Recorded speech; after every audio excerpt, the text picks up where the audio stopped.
I started this conversation with wrong person in the wrong seat doing the wrong thing at the wrong time. We try to have the right person in the right seat doing the right thing at the right time.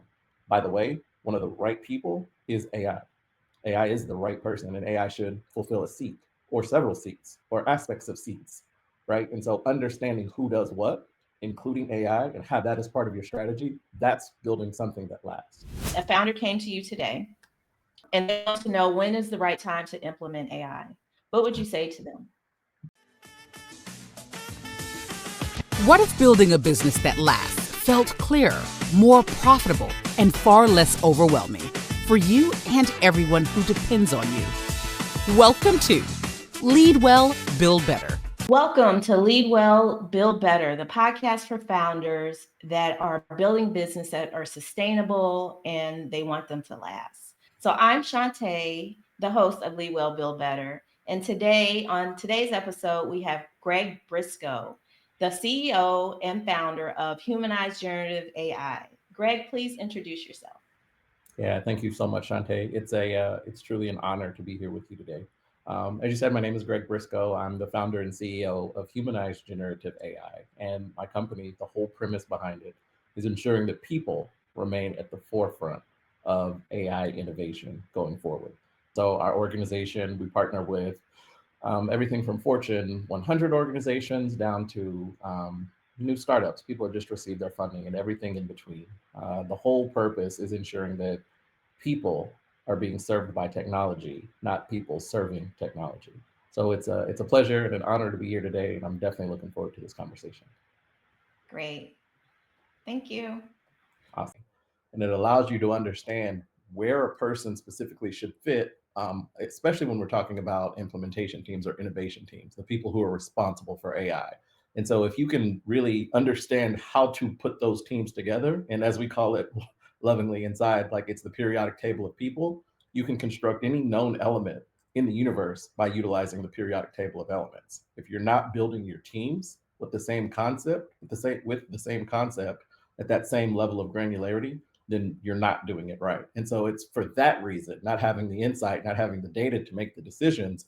That's why I say it all boils down to people. So when you can have an understanding of who the people are that are on your team, you can have an understanding of where they best fit, how they actually innovate individually as well as collectively. Now we're getting to the root of the problem. Now we're able to effectively implement AI on a broader sense. We're able to scale that, and that's how we get to the solution.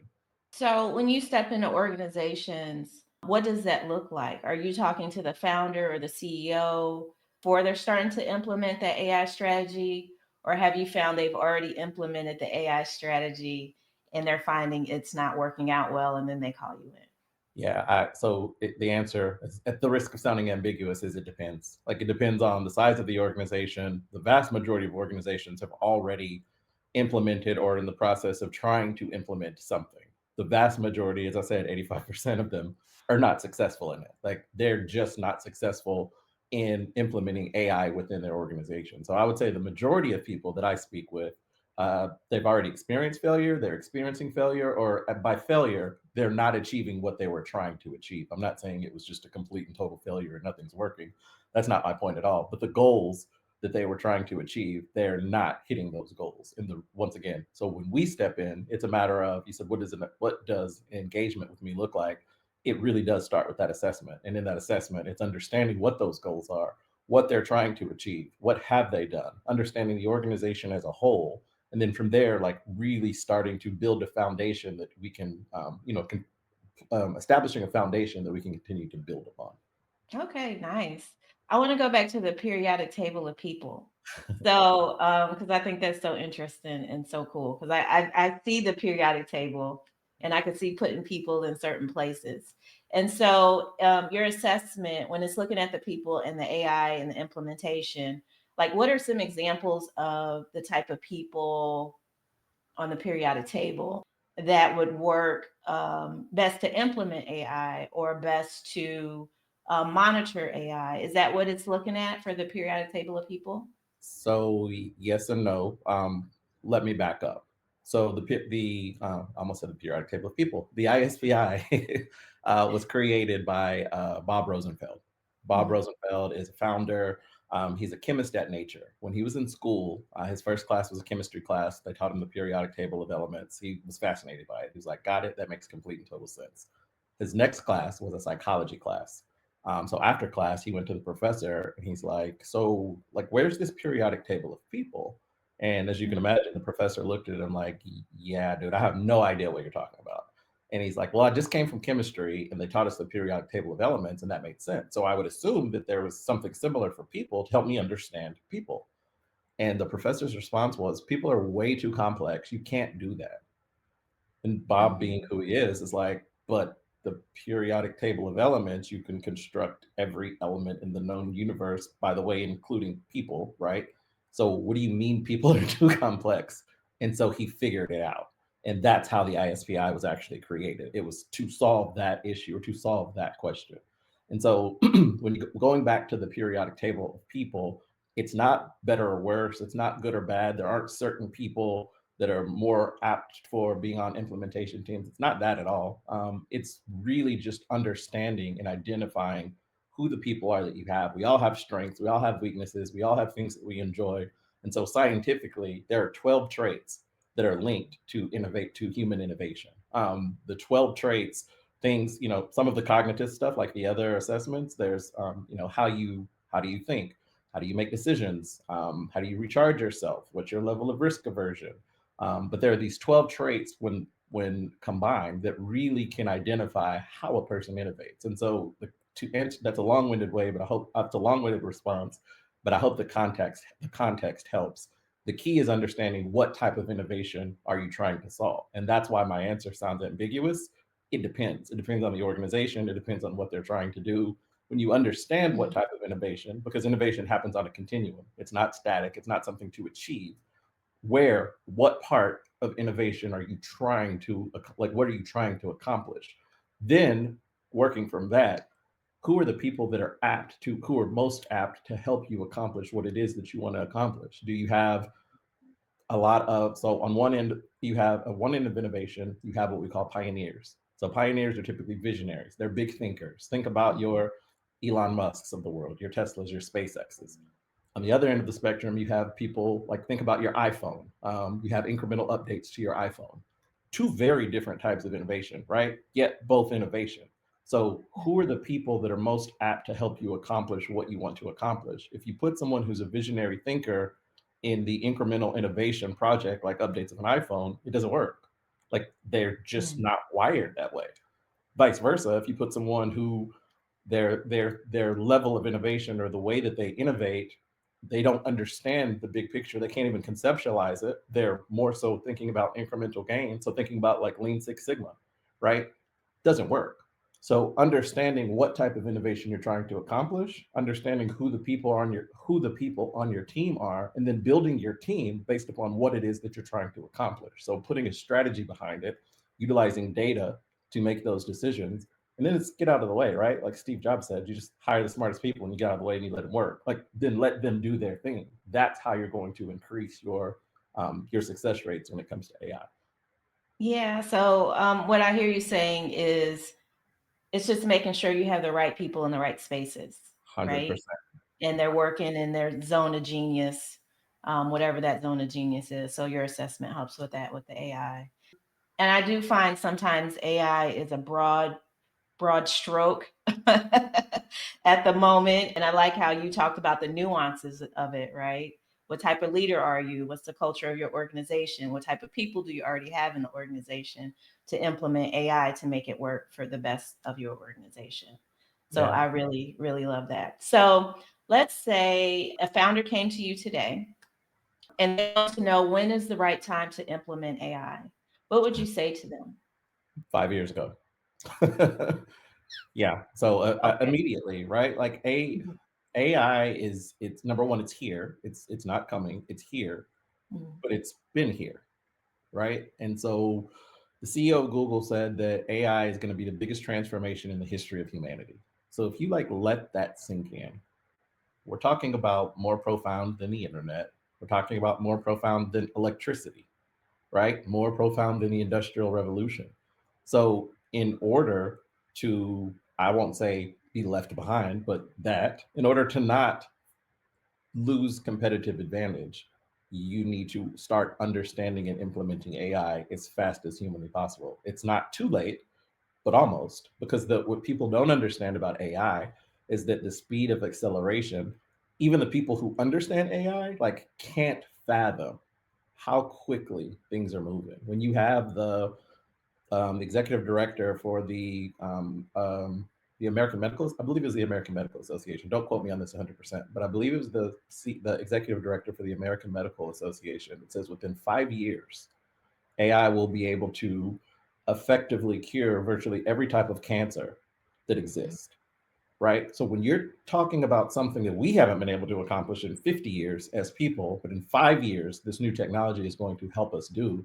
And, I have a sister who is a breast cancer survivor. Like, that's a very powerful, um, it's a very powerful statement, but it's one that wouldn't be publicly made if there wasn't truth behind it. So I say all that to say the speed of acceleration with AI is the thing that people really should worry about. So if a founder came to me and said, when should I think about implementing AI? The answer really is 5 years ago. So as quickly as humanly possible. Now do it the right way, but these are things and these are conversations that should be had in executive leadership meetings and in boardrooms all across the world every single day. Right. Yeah, I agree. My dad's retired and I was talking to him and he was like, what's that chat GPT thing? So even like it's everywhere. It's everywhere. So I was talking to him about AI and all the amazing things it can do and some of the not so amazing things it can do. So it was very eye-opening for him. So I like how you talked about they should have did this 5 years ago, but they didn't. They're talking to you today. So you're going to help them through giving that assessment to see how it fits in their organization. Have you found AI has created any new roles in organizations? Oh, absolutely. Yeah, it's happening every day. And so, the narrative that you always hear is AI is coming, it's going to replace all the people, it's going to get rid of all the jobs. It's going to get rid of some. I mean, there's no doubt about that. AI is going to eliminate some jobs, but I think within chaos you find opportunity. So, you don't have to worry about AI taking a job. You have to worry about the person who understands and adopts AI and leverages AI. That's the person that's going to take your job. And so, are there new roles that are created every single day? I mean, you have people who literally just work on prompts every single day. You have people who are working with AI literally like as part of their team and as part of their coworker, which they should every single day. So there are new roles that are being created. There are businesses that are being created. I know a 14-year-old that's grossing $2 million a year right now on a business that he created on ChatGPT. So yeah, not only are new roles being created, new industries are being created, new organizations are being created, new ideas are being created, new ways to collaborate is being created. It literally touches every sector of every industry in life, right? So absolutely, it's a resounding absolutely yes to your question. Cool, cool. Yeah, and I find like I do hear a lot of people say, well, AI is replacing people.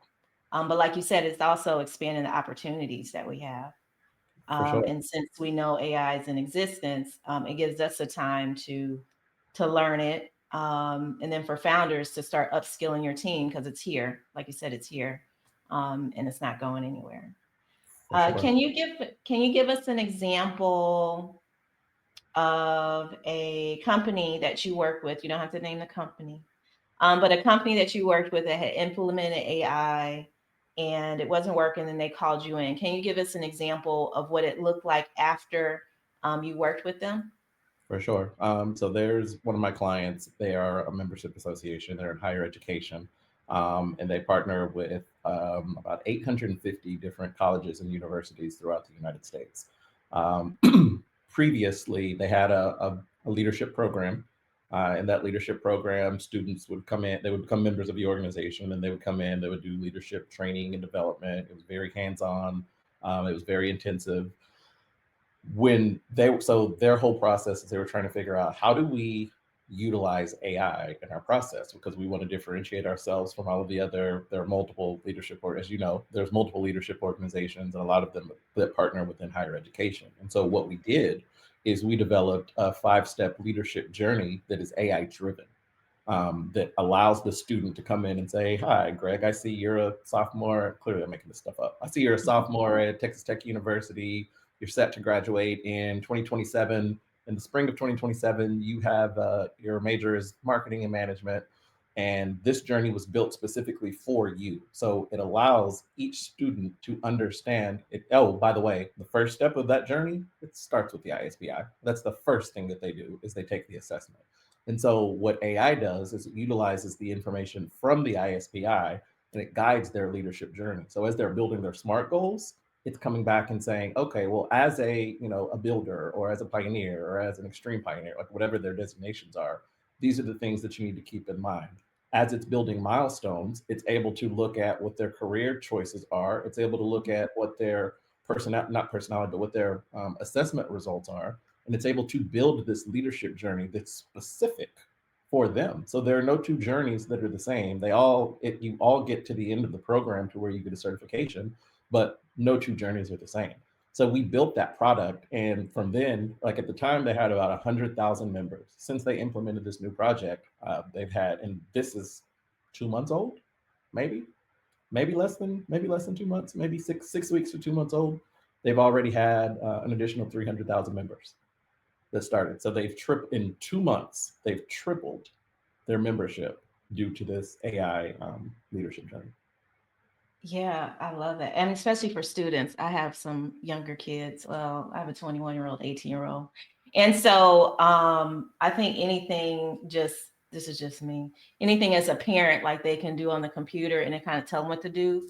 I feel like they kind of take, listen to that a little bit more. So For I sure. love that. I love that I was able to increase the membership already. You said 6 weeks? Yep, 6 to 8. Let's call it 2 months to make it a round number. So 2 months. 2 months is good. Yeah, I love that. I love that it can be customized to that. So what's one thing you think every leader should know before bringing AI into their, well, I already know that you said they should have did it 5 years ago, but let's say they're still iffy, right? They're still iffy, especially a lot of like old, like founder-led businesses. They may be a little, too busy to implement AI.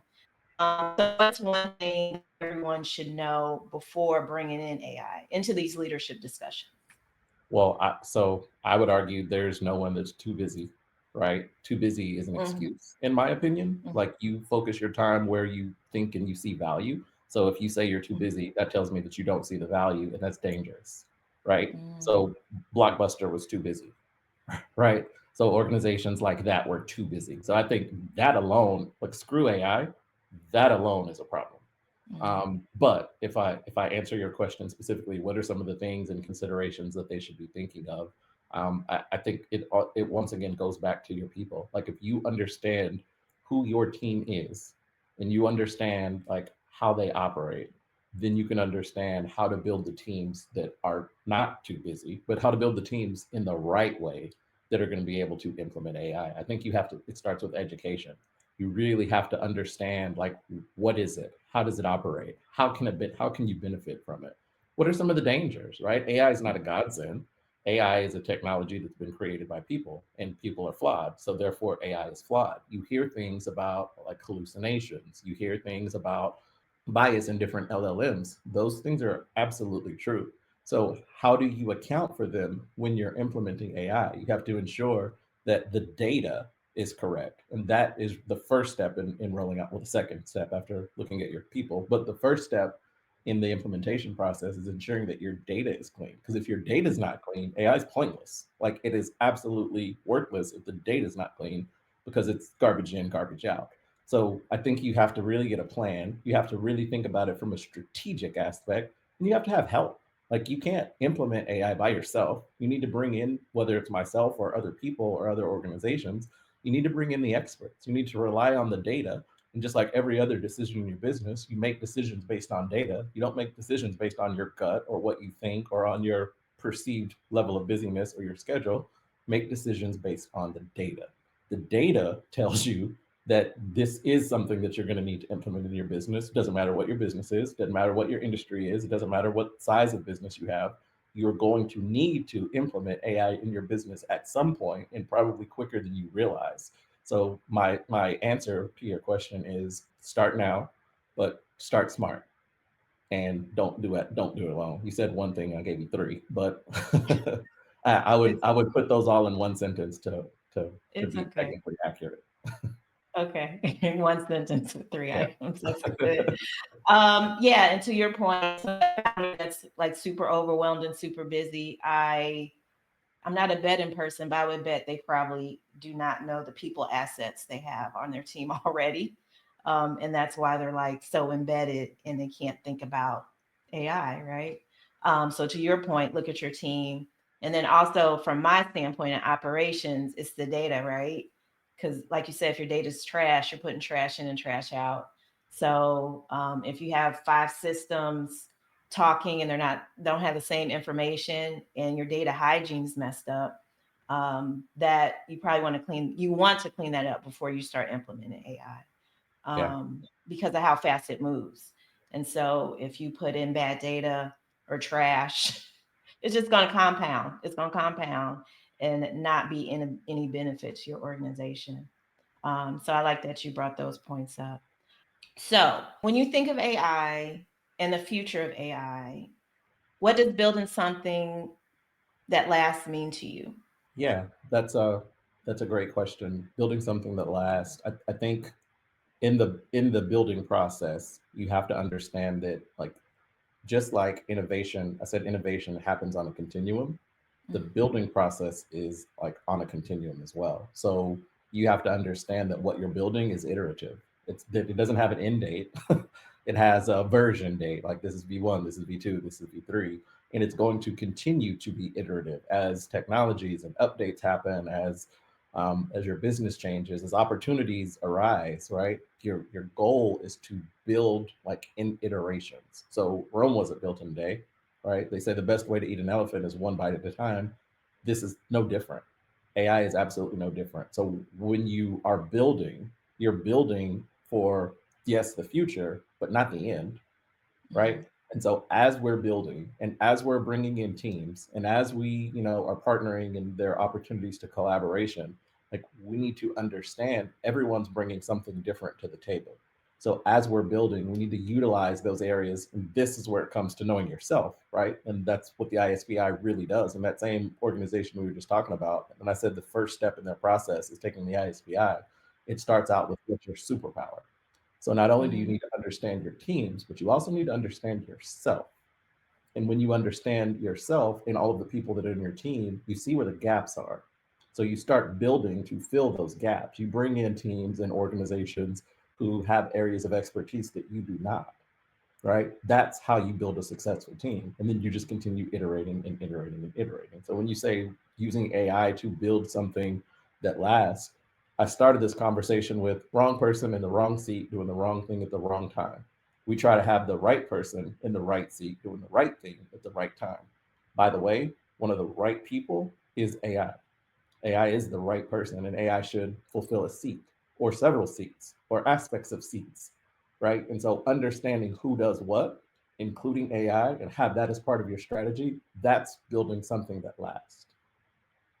Nice. I love that. AI is a person. Well, a seat or part of person or part of a seat. Yeah, we'll say seat. We'll say it a seat. We'll say We'll it as say a seat. Because AI, if I tell AI my should dad hold a AI is seat. a person, he'd be like, "What? I told you." And I'm like, "Oh my gosh, here we go." Yeah, yeah, that's dangerous. Yeah. So let's say AI is a seat, and it definitely fills a role in organizations, depending on how you implement it.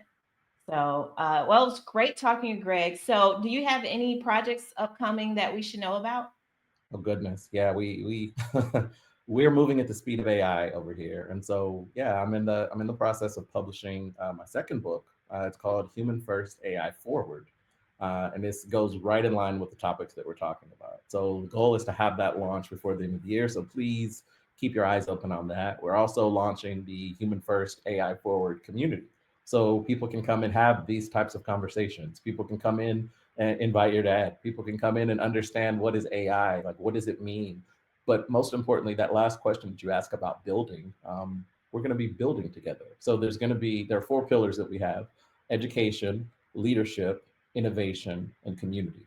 So, how do we build looking through those four lenses? And so, this community is going to be a great place for people to come and get education, for people to understand what's the latest and greatest.